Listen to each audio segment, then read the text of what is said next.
Sunday night. Turn the green light off, please. And I don't have a speech prepared yet. What am I going to do? But this is something that's happened to most of us at Toastmasters.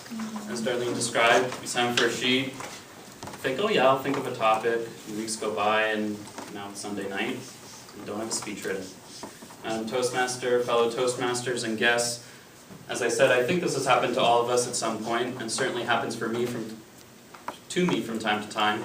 That's one of the reasons why it's taken me 18 months to give only 7 speeches. Why is it so hard? I've been told, you can turn any topic into a Toastmaster speech, anything. How about my drive to work? My drive to work is 3 minutes long.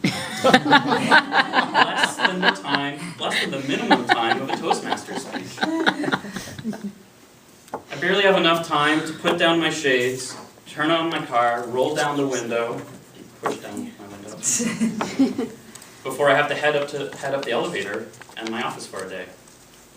About the only exciting thing that might happen is when I have to swerve out of the way to get out of a row of ducks crossing the street as I slam on my brake because the bus up ahead has its stoplights on as I almost spill my coffee on my lap. That could happen to anyone. It's not that interesting of a speech topic, I don't think. Shira suggested I should talk about my son. Doesn't she know everything there is to know about kids, Annette? Doesn't she have 3 of them? Why should I talk about my son?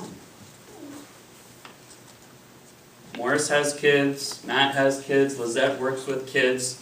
Almost everyone has kids, and those that don't have kids probably don't want kids. Or they would have found a way to have kids by now, or otherwise acquire a kid, because there's lots of ways to do that these days. So it's not that interesting of a speech topic. Everyone knows about kids. I could talk. What was I going to do if I was going to talk about my son? Would I show a picture of my son? Aww. And people would say, "Aww." That's what you're entitled to do when you see a picture.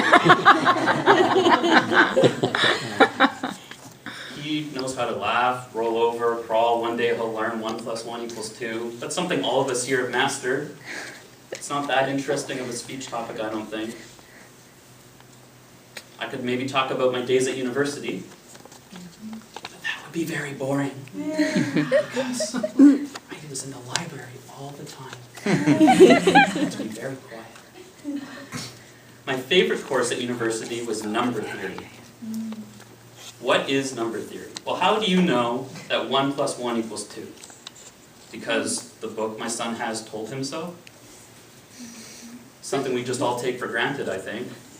Number theory is the study of the basic foundations of mathematics, including proving why 1 + 1 = 2. And for most of you, the price sounds pretty silly because you just know that 1 + 1 = 2, and you just take someone's word for it. And if you're kind of interested, trust me, I took 3 courses about number theory. You would all find it very boring by the time I got to the end of my speech. So that's not a good speech topic either. What about my one passion in life? Sports. Golf. I've already talked about sports.